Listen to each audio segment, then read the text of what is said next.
Muthukumaran first டைமாக இன்றைக்கி morning camera பார்த்து மக்கள்கிட்ட பேசியிருக்காங்க. நம்மக்கிட்ட தான், வேறு யார்கிட்டையும் இல்லை. அவர் என்ன சொல்கிறாரு அப்படின்னா, நான் ஒரு பெரிய பிரபலம்லாம் கிடையாது, ஒரு சாதாரண பையன், எனக்கு ஒரு வசீகரமான தோற்றமும் கிடையாது.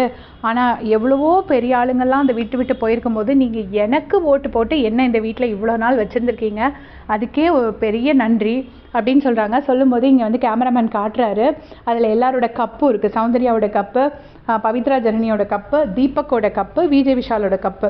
தீபக்கன்னா போயிட்டாரு, பட் கப்பு மட்டும் இருக்குது போல இருக்குது. ஸோ அதை காட்டுறாங்க. அதுக்கப்புறமா திரும்ப சொல்கிறாரு, நான் பயங்கரமான உழைப்பு போட்டிருக்கேன் இந்த வீட்டில் இருக்கும்போது. அப்படி நீங்களும் நம்பினீங்கன்னா, நான் நம்புகிறேன், அதை நீங்களும் நம்பினீங்கன்னா உங்களோட பொன்னான நேரத்தை கொஞ்சம் ஒதுக்கி எனக்கு வந்து நீங்கள் உங்களோட வாக்குகளை செலுத்துங்க. உங்கள் அன்பையும் ஆதரவையும் ஓட்டாக போட்டிங்கன்னா எனக்கு ரொம்ப யூஸ்ஃபுல்லாக இருக்கும். தை பிறந்தா வழி பிறக்கும்னு சொல்லுவாங்க. தை பிறந்தா எல்லாருக்கும் வழி பிறக்கணும், நல்ல வழி பிறக்கணும். இப்போ பேச விட்டுட்டேன்னா அப்புறம் எனக்கு எப்பயுமே பேசுகிறதுக்கு வாய்ப்பு கிடைக்காது. இது வரைக்கும் நான் உங்ககிட்ட பேசினதில்லை, அதனால தான் இப்போ கேட்குறேன் அப்படின்னு சொல்லி அவருக்காக ஓட் கேன்வசிங் பண்ணி ஓட் கேட்டிருக்காரு. ஸோ கண்டிப்பாக முத்து, உங்களுக்கு நிறைய ஃபேன்ஸ் இருக்காங்க, எல்லோரும் உங்களுக்கு ஓட் பண்ணுவாங்க. நீங்கள் நம்பிக்கையாக சந்தோஷமாக விளையாடுங்க. நாங்களும் உங்களுக்கு தேங்க்ஸ் சொல்லணும். ஏன்னா நிறைய ஃபன் மொமெண்ட்ஸ் இந்த பிக் பாஸ் சீசன் 8 இருந்திருக்கு.